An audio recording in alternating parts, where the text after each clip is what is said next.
mpaka unafungika mishipa. Kwa nini? Kwa nini ujipatie pressure?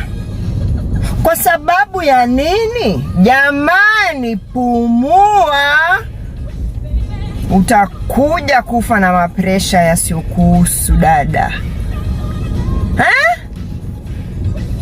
Mtandao ndio kitu inaweza kukukasirisha mpaka ukose kupumua.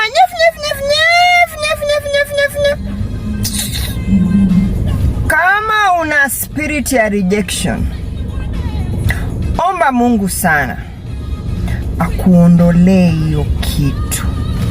Si rahisi by the way, lakini ugua. Na ukikaa hivi uone unataka kunipea opinion kuhusu venye nitaishi maisha yangu, ama unataka kunionyesha venye maisha yangu nafaa kuishi, ama ukae hivi uone kama unataka kuniadvise, ama unataka kwenda kuongea na watu wengine venye maisha yangu iko, nilikuwa nataka kukuambia ukunywe tu Brufen. Ningependa kukuambia Brufen ni mzuri sana kwa mwili, na ukikunywa 2 times 3 you will learn to mind your own business. Even nilikuwa nataka kusema have a nice day.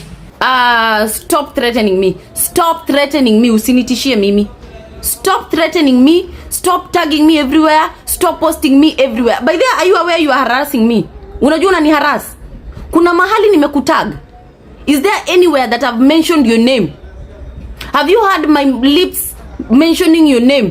Have you heard me? What's your problem? Let me ask you something. Now, I cannot post anything on this social media because when I rebuke something that is not correct, you are going to relate to it because you are doing the same things that are not correct, and then you want to come for me. Kutoka siku yenye nilipost watu si maskini na watu hawana njaa na wache kushinda ukiambia watu they are poor and they are hungry. Tangu niseme hiyo kitu, you are just on my neck. You are just on my neck. Why are you relating to it? Why? And if you are the one who has been telling people ukishinda ukiambia watu wako na umaskini ni njaa inawasumbua, why do you keep on doing that? Why do you tell people wako na njaa? Who told you wako maskini? Where is the proof? Stop. Usikeni kama unataka kunitisha. At this point I consider you bullying me. Because if right now I would ask you, una create a whole paragraph, umetype a whole paragraph ukiniita bully, you know hiyo ni defamation, unaniharibia jina. Ushaiona nikibully nani? Have I ever bullied you? Remove any receipt that proves that I bullied you. Have you ever seen me in your comment section? Have you ever seen me in any way insulting you directly? Nimekuja kwako ni wewe ndio ninakutukana. Can you provide any receipt that shows that I, Sally Raget, have once commented in a negative way or bullied you? Can you remove any receipt that proves in any way, hata ikuwe ni mwaka gani na gani, I've ever talked about your age? Remove any receipt yenye inaonyesha nishawahi kukutajia wewe na mambo yako na ndoa yako na bwana yako. Can you provide any receipt? People insult you, you insult them back. And then after you insult them back, now you want us to focus on the insults zenye wewe ulinsultiwa and overlook your insult. At the end of the day, both of you are the same thing. There is no difference. And then you want to call other people bullies when you are equally a bully. Now, mi hata hizo si shida zangu, hizo zote si shida yangu. Mimi Sally ninatokea wapi? Ushainiona kwa comment section yako? Have you seen me in your comment section? Have you seen me in your comment section? The last time I addressed you respectfully, with the lowest tone that I've not used for a long time, respectfully, you ended up calling me a loser. And I requested you, please do not usinite names. That was my statement. Don't call me names. You can say whatever you want to say respectfully. Wasn't that what I said? Na hata kwanza umeiweka huko hivyo kwa nini yako? Isn't that what I told you? Did I insult you? Did I bully you? Where did you get the rights za kuniongelesha venye unaniongelesha? Ulikuwa unaniita loser on what grounds? Wewe ndio sasa unajivictimize venye you are being bullied. How have I bullied you? Niambie, since the last 3 days yenye, and what I posted that people are not poor. And I repeat that. Do not call people poor. People are not poor. Watu si maskini. Stop telling people wako na njaa. Watu hawana njaa. I repeat that boldly. How is that bullying you? Ukuja uniandikie bonge la post hapo hivyo venye unataka nini, venye I am bullying you, and the way you are going to do, I don't know what. Ona, go do whatever you want to do. Go do whatever you want to do. Imagine, and ufanye kenye unataka. Allah, you've been harassing me in the first place. You've been bullying me. Ulinicreatea video yenye hadi unaniita umbo huko hivyo ndani and tagging me there. You think that is not abusive? You think that you're not torturing me? Alafu sasa wewe, because wewe ndio tajiri wa matajiri, you can buy nini, unaweza nunua justice. You can make the court ruling favor you. You want to send threats. Threats of even telling us the way mtatukata vidole, mnaweza tuua, mnaweza fanya venye mnataka. Because nyinyi ndio matajiri wa matajiri. You have the supernatural powers of having the Kenyan justice favor you, regardless even if you are at fault. Hakuna mahali nimekutaja. Why? I am asking you, why do you relate to my post? Nachukua kamera yangu, simu yangu, ninaweka mbele yangu, nina shoot kenye nina shoot. Why do you choose to relate to my post? So you are the one who have been calling people poor here. And a gentle reminder again, people are not poor. People are not poor. I said that and I'm repeating it over and over. You are torturing people's nini. Hello? Mimi musikae ni kama mnataka kunitisha. Isn't it so funny how a video that I made that people are not actually poor as people think out here, imegeuzwa sasa imekuwa ati I am being bullied. How is my marriage a problem? How is nini? Hiyo yote imetoka wapi kwa video zangu? Any of my video gani yenye imetaja mambo ya vitu zenye zinihusu? Vitu hata ninaogopa. Vitu hata ninaogopa. Mara age. How is that my problem? My mom is 55. I don't have a problem with her age. And I want her to go to mpaka 80 huko hivyo. Musika hivi munataka kutafuta nini sympathy, ku get out of context by kutafuta nini watu wanaongeleleanga sana. Let's make that be the issue. No. Me, I'm not going to buy the threats. I am not going to buy the threats. And in the first place, if you relate to my videos, that's your problem. If ni wewe ndio unaitanga watu mamaskini huku hivi unawaambia venye wanalala njaa, change. Kama ni wewe, uchange. Si kukuja hapo hivi unageuza vitu. Ati you are being bullied. How have I bullied you? How have I bullied you? Do you know that you've been bullying me? You have actually been bullying me. Wewe ndio umekuwa ukinibully. Hapana. Hizo ni vitisho, tafuta kwingine kwa kupeleka. Mimi usinipost ukinisendia threats mimi. Madam Esther Musila, usipochunga mama, utavunja hii ndoa yako wewe mwenyewe.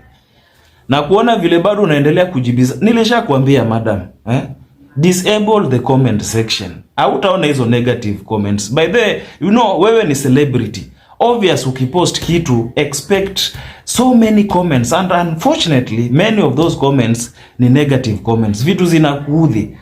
Na hata ukisema I don't care what people say, I don't care what people write, binadamu akona limit. One day utasema I've had enough. Wewe mwenyewe utavunja hii ndoa na mikono yako mwenyewe.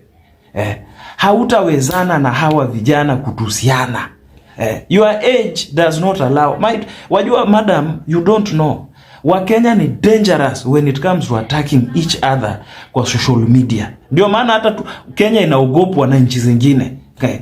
So many countries in Africa cannot dare Kenyans kwa mambo ya kurushiana maneno kwa mtandao. We are number 1 in Africa. Sasa kama Afrika ilichoka, walipatia Kenya heshima kwa mambo ya cyber kutupiana maneno. Madam, utaweza wa vijana kweli? Why don't you just disable? Kama huwezi toka kwa social media, why don't you disable the comment section? Because ukianza kupewa feedback kama hizi, ukianza kuandikiwa comment kama hizi, how do you feel? Na wewe you are responding because those things are hurting you. See that you are enjoying seeing them, they are hurting you. And one day usipochunga, wewe mwenyewe utaendi marriage. I'm telling you. Go. Unabwekea nani sasa wewe? Mimi nani yako na spirit chafu ina attract to chaos na drama. Enda kwanza cleanse. Go and cleanse. Mimi niongeleshe enda udai mafudhi kwanza. Kuna video nimetengenezewa na mama fulani na akanitag. Well, amekuwa akinitag kwa videos kutoka juzi, but sasa this one got my attention. It's a day ago, so which means imetengenezwa jana. Now this one got my attention. You tagged me for a reason and I am here. I am just right here. Yani furaha yangu inawatesa mpwanyie.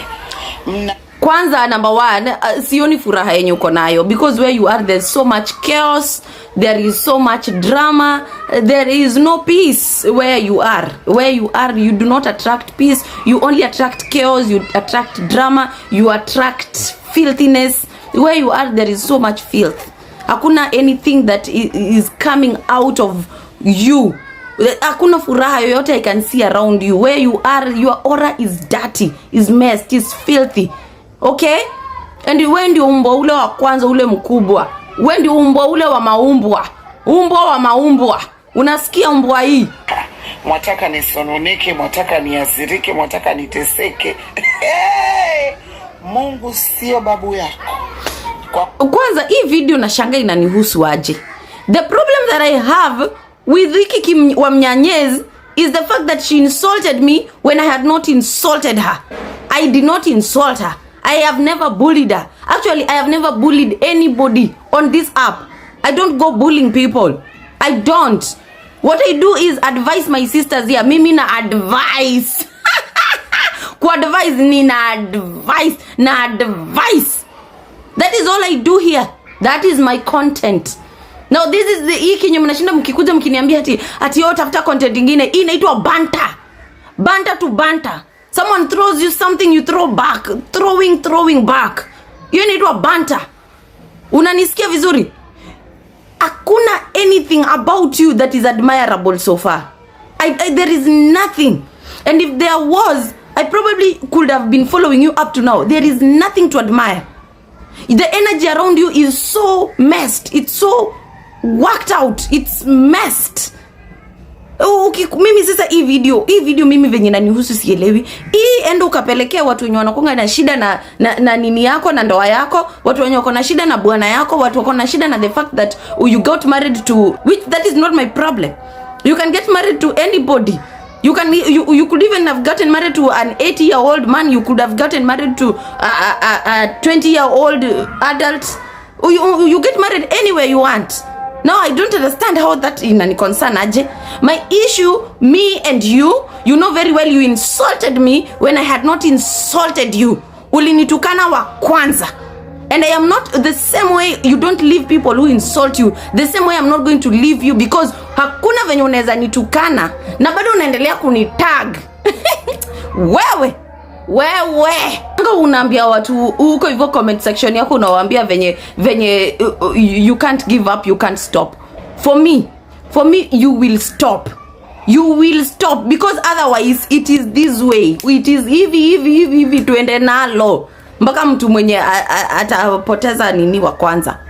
Sijui atapoteza nini, but tutaenda nalo hivyo. You cannot insult me and then your army comes and tell me to leave you alone. Where were they when you were insulting me to tell you to not insult me?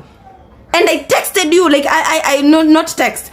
Nikakuongezea text kama 3. Nikakwambia just address me respectfully. You do not have to insult me.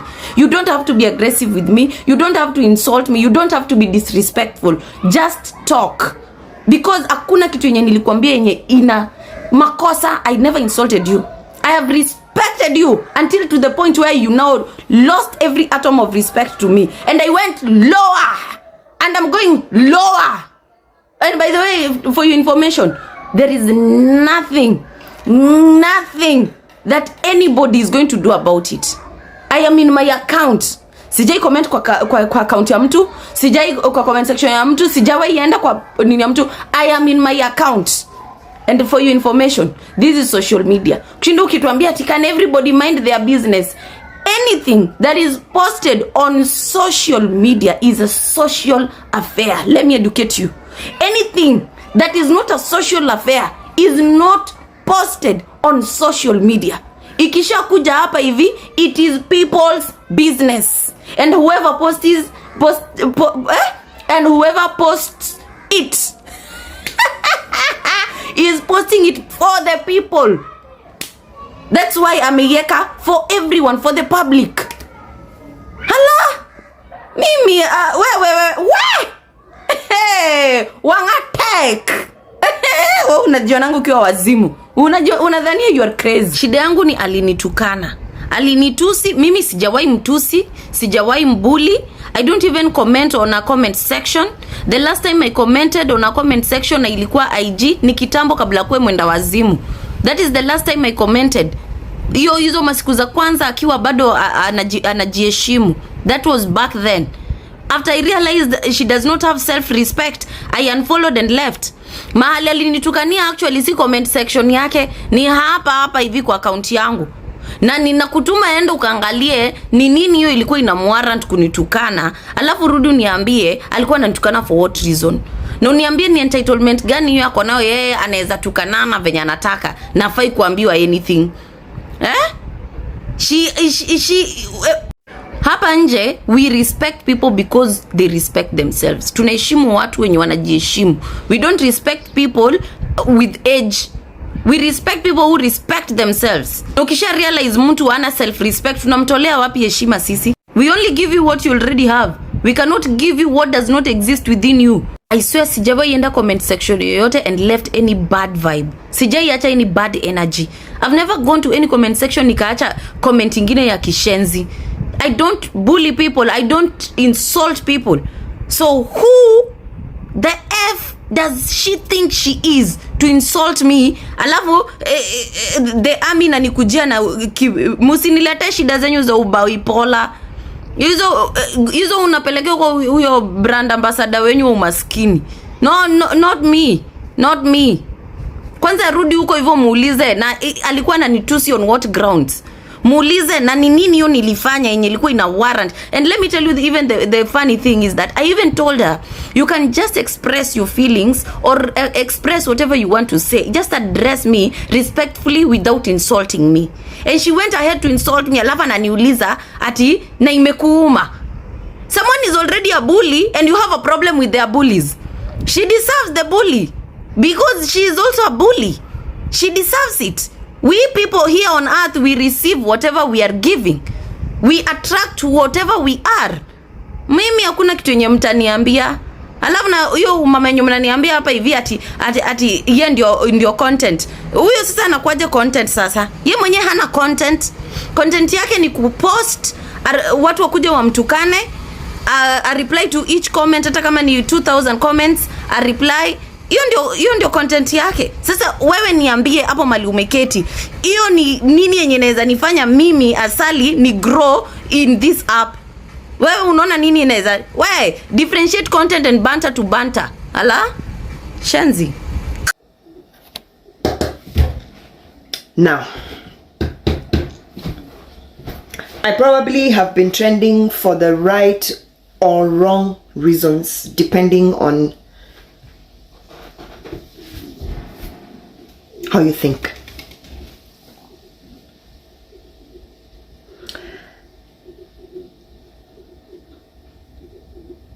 It is sad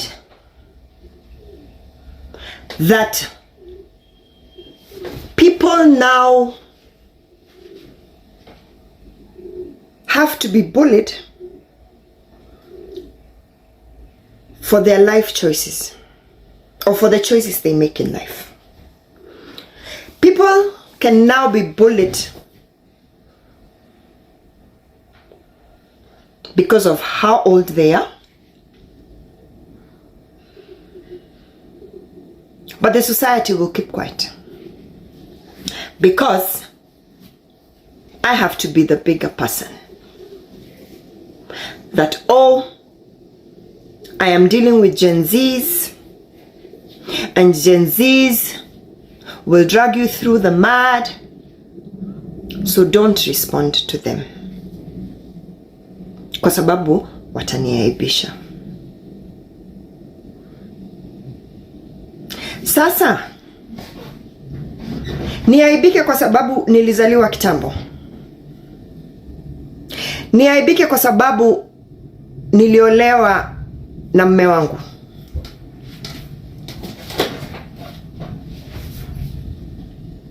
For those who have followed me or follow me, or the haters who are fans in denial,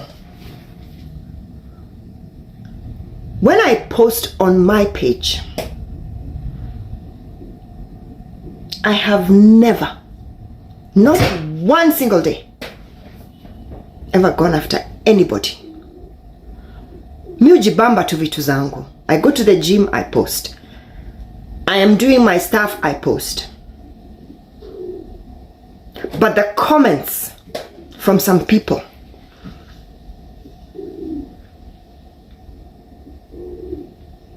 you're attacking me. For what? Why? I can't make a comment on my husband's page and I don't get attacked. My husband will not post anything and he's not attacked. Because of why?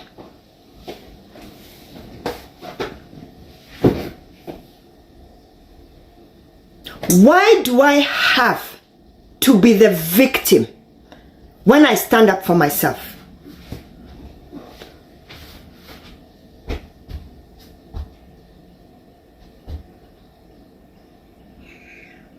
Why?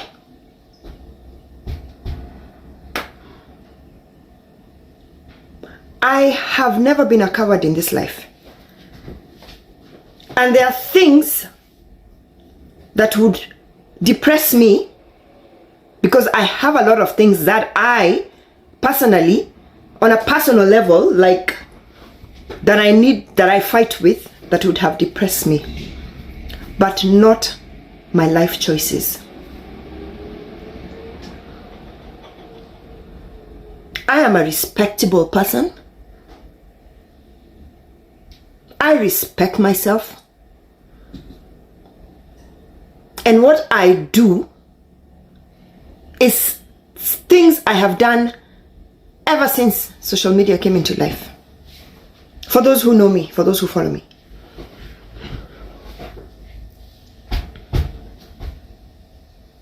But for 6 years, you people have bullied us. And some people will say, oh, why are you always defending your marriage? I'm not defending my marriage. My marriage is not in any problem for me to defend.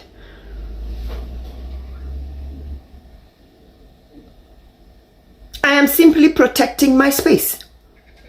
I am simply telling people you need to respect other people's life choices, other people's spaces. How many people do I follow?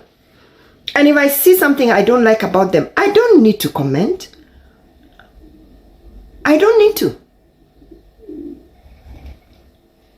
But when I stand up for myself, because I have all these advisors who will post on their pages, oh, you know, Esther, stop engaging with Gen Zs, stop replying to these people.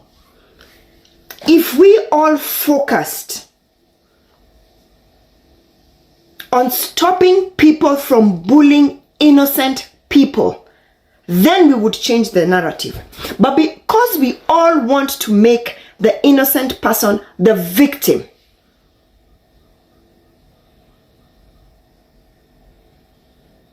and just gaslight,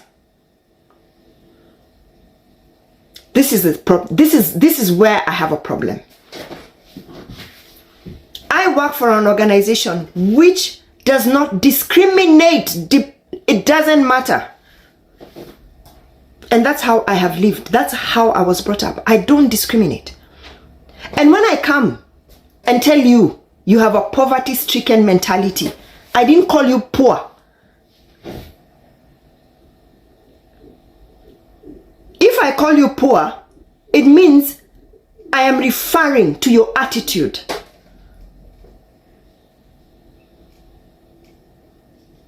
You just don't come to people because you have the power behind a keyboard to come and insult people. And then you expect me to keep quiet. I have kept quiet for a long time. But I promise you, just like my husband said, in 2026, kutanuka. Kutanuka. That one I'm promising you. I am not defeated, but I will continue to stand up for myself. Because I will never be bullied into silence. I will never be a victim or be made a victim of my life choices.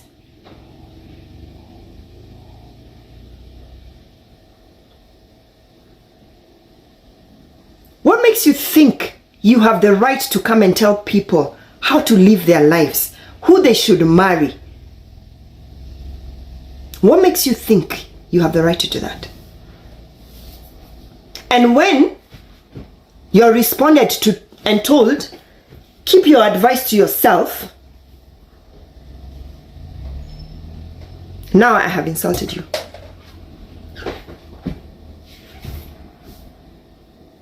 It's not going to work. It's not going to work. It's not going to be business as usual. You continue insulting people for nothing. But I promise you, your day is coming. That one I will tell you for sure. Your day is coming. I may not hunt down each one of you, but I can promise you, there is one or two who will serve as an example that cyberbullying is a criminal offense and it should be treated with a seriousness. I'm lucky that I am a strong person. I can be able to fight for myself, that I can be able to stand up for myself. And it's because God has given me that grace. But there are people who are bullied to death. I will not be made a victim. Not me. Not me. So in 2026, kutanuka.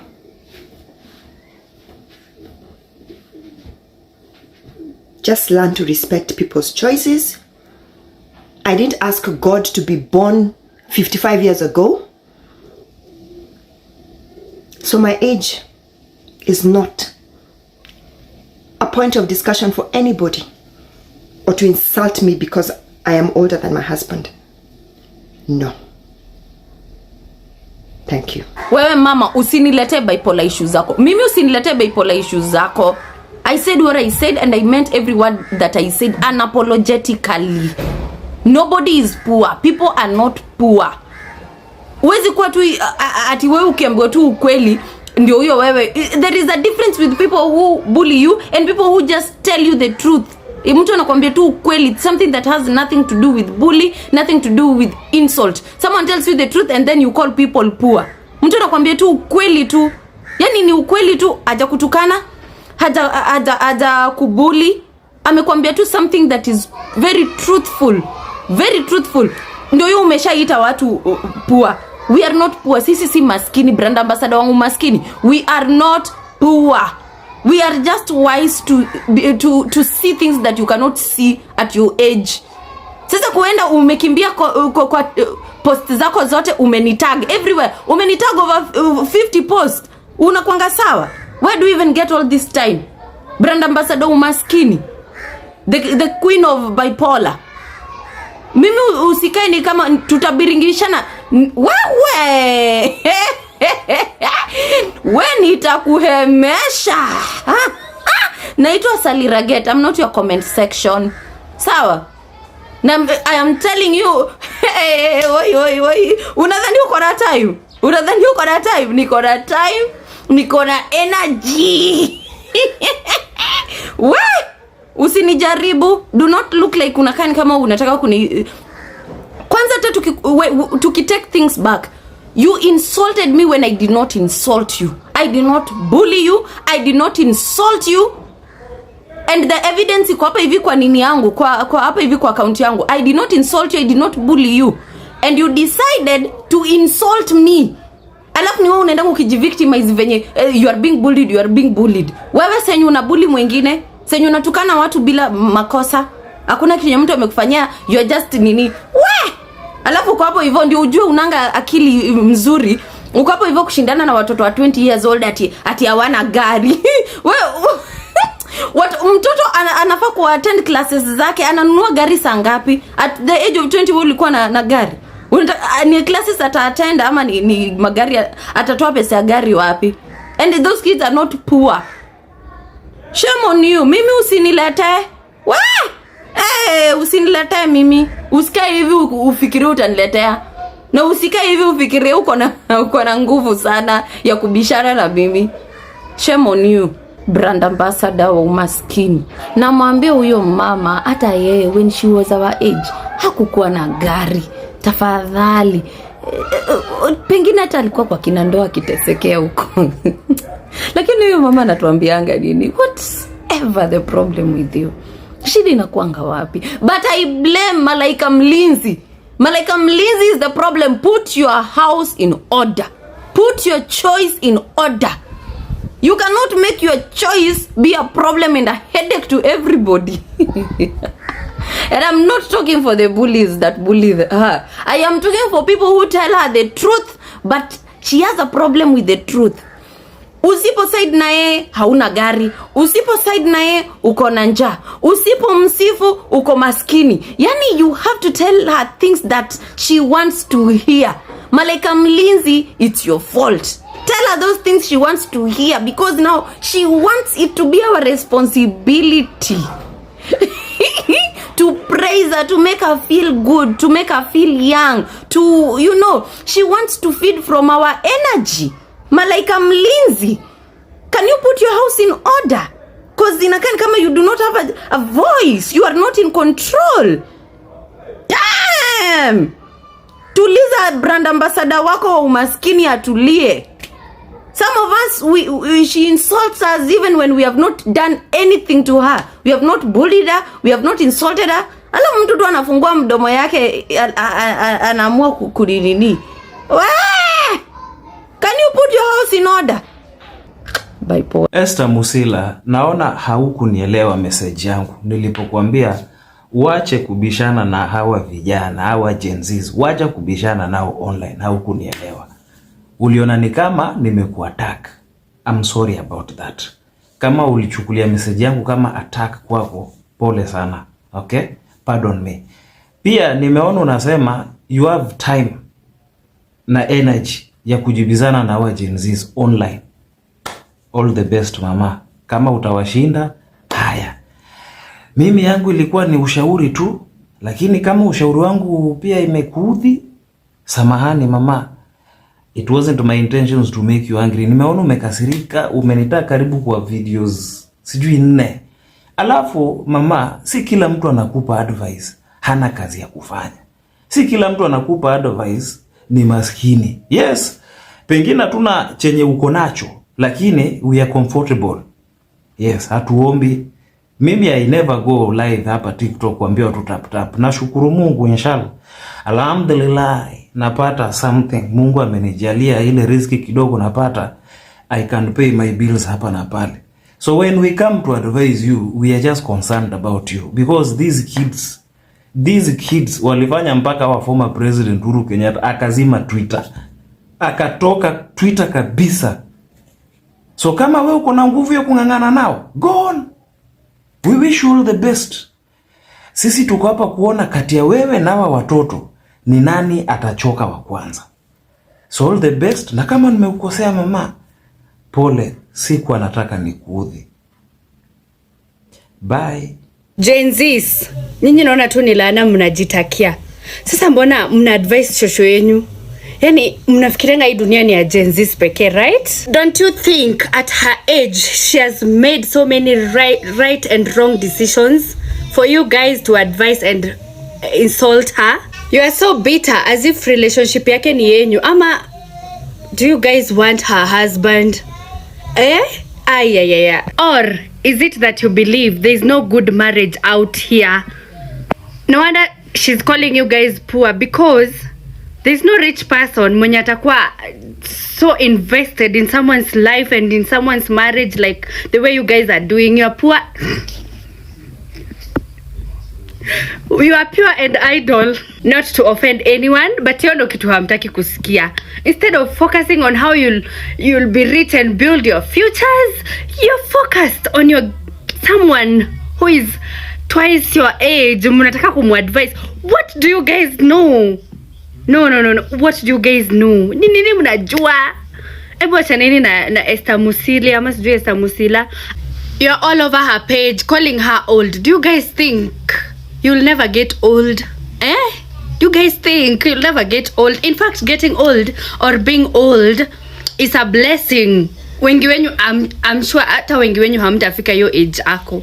So instead of like clapping for her, hivyo mnamtusi. As older Gen Zs, we are almost approaching 30. Meaning, uko ndo tunaelekea. Pia sisi tutazeeka. Pia sisi tutazeeka. Remember, aku skip to that age. She was also young. Like us. You get? So chill. Tafuteni pesa. Acheni kushinda kubishana na watu washa make it in life. Genzis, kujeni hapa.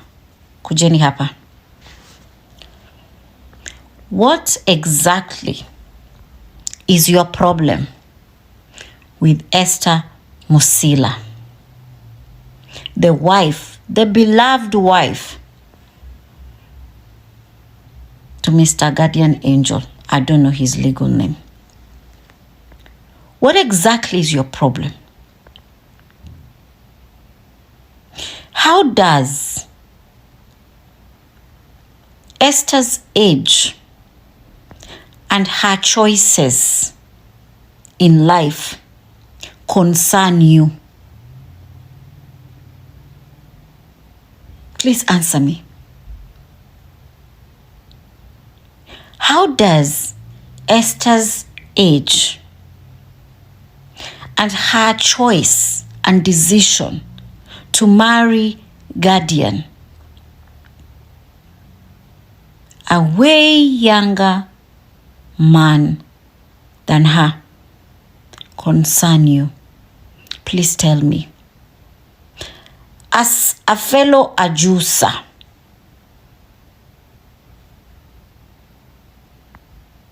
I stand with Esther. Age is not a disability. Age is a privilege. Each year, when you celebrate your birthday, it's a privilege, it's not a right. It's an honor for Esther and many of us who have seen the ages that we have seen. It's an honor to be this old. Let me ask you, didn't you see a family mourn the death of their 3 children? A 16-year-old, a 13-year-old, a 6-year-old. Those children and their loved ones wanted to grow old, thriving and flourishing.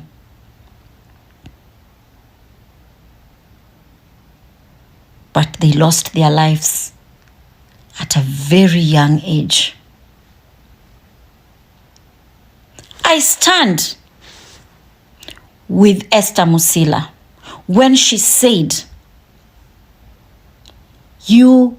some of you Gen Zs have a poverty-stricken mindset.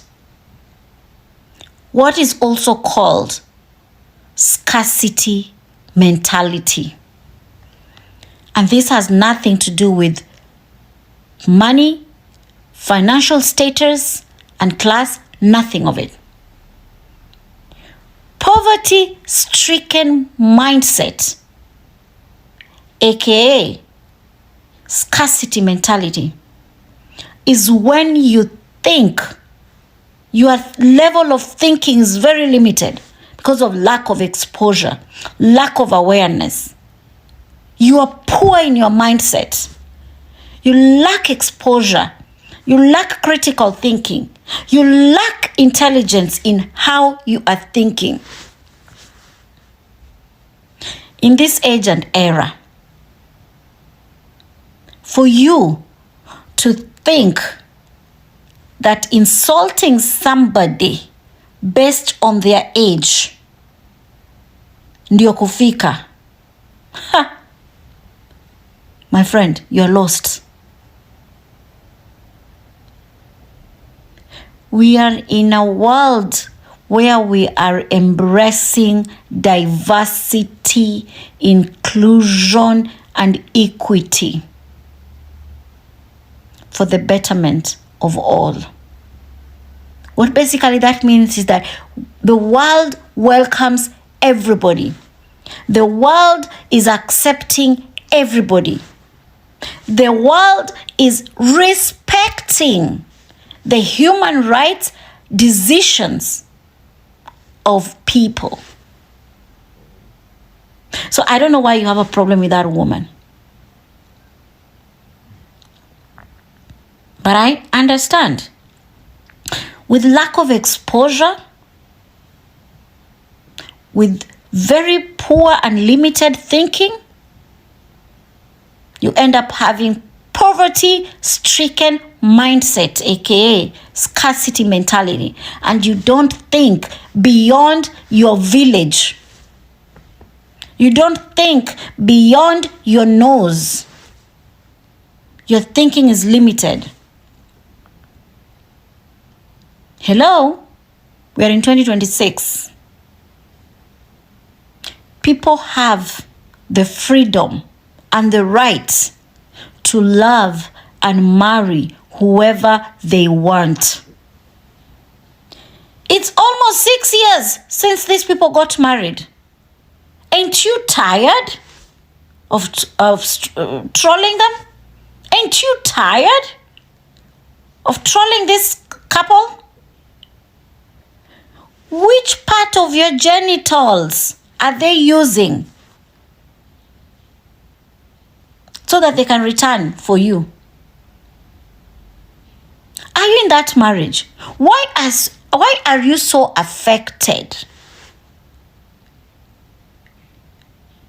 They seem happy. I actually love that couple because they have broken traditions. They have broken boundaries. They are true replication of what it means to leave retrogressive cultures, behaviors behind and move forward. Look at how Guardian Angel is working so hard. He's a farmer, he's a musician, he's doing amazing. I do think that it's because he has a very strong, mature woman behind him. Because when I see some of the things young men are doing out here, who are dating young girls, awana mbele wala nyuma, they don't have a sense of direction. Because they're dating people who don't have a rich mindset, who are forward thinking, who are industrious, who are creative. I think You guys are very jealous and envious that Esther has a young man, and every night she goes to bed, she enjoys the warmth and the tenacity of a strong young black man, something that you don't have. And many of you Gen Zs, particularly girls, many of you who are talking, you are being financed and you're dependent on older men for survival. Your rent, your transport, your food, your makeup, everything about you is financed by an older man. But yet you're here bashing Esther Musila for marrying a forward-thinking, intelligent, strong, masculine, young, black, industrious man. Jealousy is gonna kill you. That is the problem that you guys are having. Anytime you only see the negative in somebody's life, you're always very negative. It is because you are subjecting your own trauma, your own failures, your own weaknesses, and your own challenges on other people. You're very jealous of that woman. You're jealous of what she's enjoying. Even you young men insulting her, you're jealous. You're jealous that she's getting what Guardian is giving her what you cannot give her. Instead of being this envious, why don't you just work on yourself and be better and go out there and look for somebody to love? Namwambia huyo mama watu wakwangi maskini venye ufikiria. Ati akiambiwa tu ukweli tu hivi comeback yake ni kuita mtu maskini. Akiambiwa tu ukweli hivi comeback ni kuita mtu maskini. I mean, most people are doing better than your kids. Most of the people you call poor, they are doing better than your kids. Imagine. Ukishinda hapo hivyo ati maskini. Ati the problem is poverty. The problem, who told you that people are poor? Huh? Ask them first, are you poor? And then they tell you so that you get to know counter from angle gani. Si kuita watu poor and you don't even know if they are poor or not. People are not poor, especially these kids who deal with you out here. They're not poor. Their parents have bought them Wi-Fi, wamekula, wameshiba. They are just waiting for the next class. And meanwhile, as they wait for the next class, they are there kuangalia who is acting childish when their time for being childish is over. That's their problem. And I can't wait to see nani ata give up wa kwanza. I cannot wait to see who is going to give up first in these few coming years. Brand ambassador wa umaskini. You so kwa traumatized wewe. You're traumatized, you have a mental problem, there's just something is going on with you. And your husband needs to really be careful. Otherwise, soon atakuwa na deal na zinitongo aje. Zile ugonjwa za wazee zenye naonanga majuu sana ndio wako nayo. But anyway, I wish you well. I wish you well in the battlefield. Hapana. Wacha leo niseme ukweli initoke. Si kwa ubaya, and this is the truth. Hakuna ukweli ingine. This is just hate related, hate speech related. You cannot mind your business, but I can just repeat this. I will say this once and I will repeat it. Esther Musila is right there minding her own business. She has her own love preference. Wewe uko hapa mnamjudge na niko hapa unapendana na mtu mwingine mbaba mwa 65,000 years na mko hapa mnajudge Esther Musila just because she is a woman. Wewe uko hapa hivi kwa 20 years na unadate mtu wa 75,000 years, hakuna mtu acha kujudge. No, as I speak, and I speak for Esther Musila pia mimi, I'm turning 35 actually. Nikipata kijana wa 23 years, 24 years hapo, that is my preference. You are just hating her for nothing. Hiyo majibu anawapatia, you deserve it. Muna deserve hizo majibu zote anawapatia, kuwaita maskini, kuwaita hamna gari. No, you're really literally traumatizing this lady too much. Ana mind business yake, anapost mpoa wake, je muna hate. Na sasa hauna mtu, wewe mwenyewe hata hauna mtu. Uko hapo una date mtu nini? Baba wenyewe ako na cholera, alafu mwingine ako na nini anagonjeka diarrhea, alafu mwingine like literally Mwingine anatembea na oxygen mask. Uko hapa hivi 18 years unaenda unamfunga oxygen unampaguza unamvalisha mpaka diaper. Alafu mko hapa hivi mnajaji Esther Musila just because she's a woman. No girls. Let's be real. Huyo mtu mwenye anakupatianga pesa ako na miaka ngapi? I've always been on Esther Musila's side. I don't care. I've always been on her side. I've always supported her because I've never genuinely seen anything wrong with her choice of partner. Because I don't understand why she receives so much hate, and this hate is always narrowed down to her age and to her choice of partner. I don't understand. Who your guardian angel? Was he somebody's husband? Was he somebody's husband that was taken? Or was he somebody's father who was going to pay school fees and was snatched off the highway? Or was he a minor? Why do you always act as if Esther Musila went after a 15-year-old boy? Like, I don't get it. And for me, I've always said this. When you see a woman or anybody personally triggered by another person's choice of partner, in terms of age, in terms of societal standing, in terms of financial muscle, in terms of economic status, they are never happy in their relationships, 1, or 2, they don't even have partners. I said what I said. Remember when Zari was getting married and the comment that Annie Macaulay made? And we all understand that Annie was never happy. So she will never see happiness in other people's eyes because how dare they be happy? And the reason why Esther gets a lot of flack is because she's an older woman in African society. How dare she be happy when society has told us when you turn 30, you are a rotten fruit? How dare she be happy? How dare she be loved on by a younger man who is handsome, successful, and just an upright member of society? How can she have that? Yet a 22-year-old girl cannot. It's because of your bad manners. Of commenting nonsense. You have a bad heart. That's why you don't even have a partner. Because people who are genuinely happy, genuinely, having relationships that they seem like, they are doing okay, they will never have a problem with people finding love in older or younger. Yeah, if Esther was like 50 and she took a 19-year-old boy, yeah, we would be like, maybe not. If you're above 30, you're a mature human being. So Esther Musila, mama, do your thing. There are people who are not sleeping while you are just living your life. Let them choke on their misery.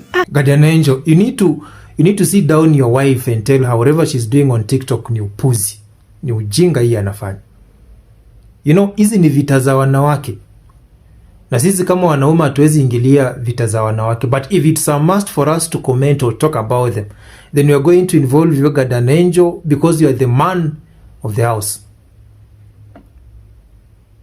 Hizi vita amefungua TikTok na majenzi na watoto, sidhani ataweza. Hawa ni watu wako wamejiseti tu mahali kwa wifi. And the more she responds, hiyo ndio happiness yao. And you see, this is an old woman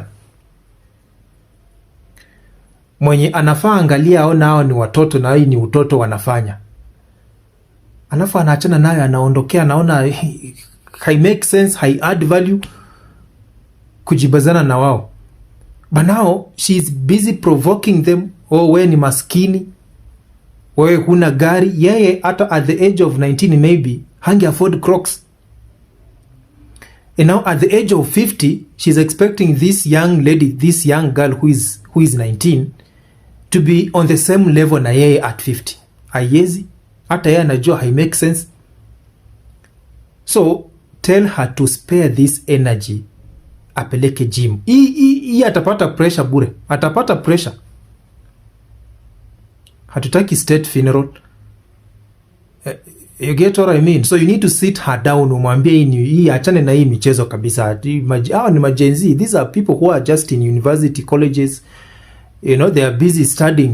Na wakipata time wanamprovoke kidogo na akikuwa triggered ana reply na mambo inaendelea. Inamsaidia namna gani? So aachane na kujibizana na watoto. Aachane na in fact anafaa kuachana hata na kujibizana na haters. She's someone who has been in the game for quite some time. Social media, once umekuja social media ujue lazima watu watakuongelea. That is a fact. But then there are some things you need to ignore as someone who is mature. You need to weigh fights. There are things you're not even supposed to be involved. I mean, you don't need to involve yourself. So sisi kama wanaume, kama tunafaa kucomment, kama ni lazima, then tutacomment ama tutaongelea hii story through you, Guardian Angel. So you need to act. Ni upuzi bwana, it doesn't. Esther Musila akona one assignment. Esther Musila has only one assignment. Kukuja na kuapologize for calling people maskini. Lakini Esther Musila amesema hata apologize for calling Genz maskini. Amekataa kuonekana mnyonge mbele ya kina Sally Raget na kila mtu ambaye amejitokeza kumrekebisha. Esther Musila amesema yeye si mnyonge na hakubaliani na Sally Raget kwa sababu akona gari, akona pesa na Sally Raget hana pesa. Sasa nimefuatilia hizi story because now they have been coming on my FYP. I have tried, oh God, I have tried. Nikiona Esther Musila na scroll, nikiona Raget na Sally Raget na scroll. But sasa nimeenda nikasikiza Sally Raget side, nikasikiza Esther Musila side, na naambia Esther Musila, dawa ni moja. Just apologize for calling the young generation poor. Full stop. Iyo tu ndo vita yao na wewe. Hawana vita na wewe. In fact, there is nothing they have against you. Even young generation really love you. The only problem ni you have called them poor. Paka una tag Sally Raget ukimwambia hana gari. Huyu ni mtoto mdogo.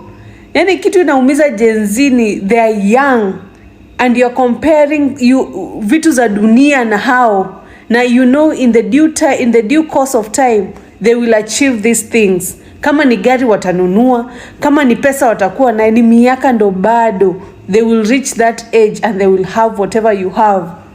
By God's grace they will achieve riches.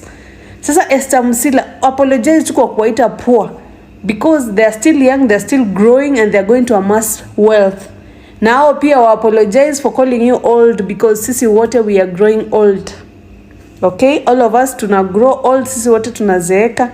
Na Sally Raget na Esther Musila vita yao itaisha, na ama sijui ni Esther Musila na Genz vita yenyu itaisha. Somebody poverty shames you, you poverty shame them back. You do not attack their privates. Telling an older woman to go dye her pubic hair, it's not bantering. It's pure hatred, it's pure bitterness, and a line has been crossed. You do not know what bantering is. And this is coming from somebody who speaks about people on here. All that woman ever did was marry a younger man. And from the very first day, all she's received is bullying and trolling. Mostly from young girls who believed that a man who's that young and famous should have married one of them, maybe a 20-year-old virgin. How dare this 50-something-year-old gorgeous woman, by the way, sweep him away from us? That uncomfortable truth that youth does not mean value is one thing that is showing that you cannot deal with. For the years of bullying she's received, however she chooses to respond to it, whether it's poverty shaming you, whether it's looks shaming you, all of you people deserve it. Because you've put her through hell the last couple of years. You want her to feel less of a human being because she's older? Do you realize how blessed you'd be to get to such an age? Her telling you that you do not have a car is an actual fact, because continue with that attitude. If you take that attitude into the real world, you're not going to own anything.